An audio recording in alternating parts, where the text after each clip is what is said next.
આથી જાહેર જણાવવાનું કે હું સરપંચ શ્રી રાકેશભાઈ અરવિંદભાઈ તડવી, ગ્રામ પંચાયત પાનેઠા, આજ રોજ તારીખ 13/12/2025 ના રોજ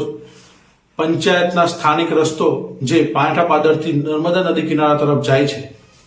જે સદર રસ્તો સ્થાનિક ખેતી વિષયક છે, જેનો ઉપયોગ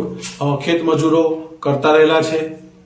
જેનો છેલ્લા કેટલાક કાળથી અમારા ગામના ભૂમાફિયા અતુલપી પટેલ તથા હેડ પટેલ સાથે મળીને બહારના વડોદરા જિલ્લાના લીઝ ધારકો અહીંથી વાહનો પસાર કરતા હતા, રસ્તાને તથા ખેતીને નુકસાન પહોંચાડતા હતા અને લાખો ટન રેતીની રોયલ્ટીની ચોરી કરી રાત દિવસ અહીંથી વાહનો પસાર કરતા હતા, જેથી પંચાયતમાં આવેલ અરજને ધ્યાને લઈ અમો સરપંચ તથા પંચાયત બોડીએ પંચાયત ધારામાં સંશોધન કરી પંચાયતી ધારા 1993ની કલમ હેઠળ વિવિધ કચેરીઓમાંથી દાદ માંગી વાહન ચાલકોને નોટિસો આપી, જાહેર નોટિસ પ્રસિદ્ધ કરી, સૂચન બોર્ડ લગાવ્યા કે અહીંથી બિન પરવાનગી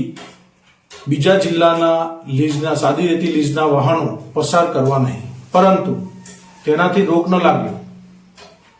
રોક ન લાગતા આજરોજ બેરિકેડ હાઇટ બાર મારી આ રસ્તો ફક્ત સ્થાનિક ખેડૂતો માટે ખુલ્લો રાખી બહાર જિલ્લાના રેતી લીઝના વાહનો પર પ્રતિબંધ મૂકેલ છે, જેથી મહેરબાની કરી અહીંથી ભારે વાહનો પસાર કરવા નહીં, નહીંતર પંચાયત અધિનિયમ મુજબ કાયદેસરની કાર્યવાહી કરવામાં આવશે, જેની દરેક લાગતા વળગતાઓએ નોંધ લેવી. આ કાર્ય જનહિત તથા રાષ્ટ્રભાવનાને ધ્યાને આધીન છે, જેમાં મારો કોઈ અંગત સ્વાર્થ નથી. વિવિધ કચેરીઓ દ્વારા અમને સાથ સહકાર મળ્યો તે બદલ આભાર.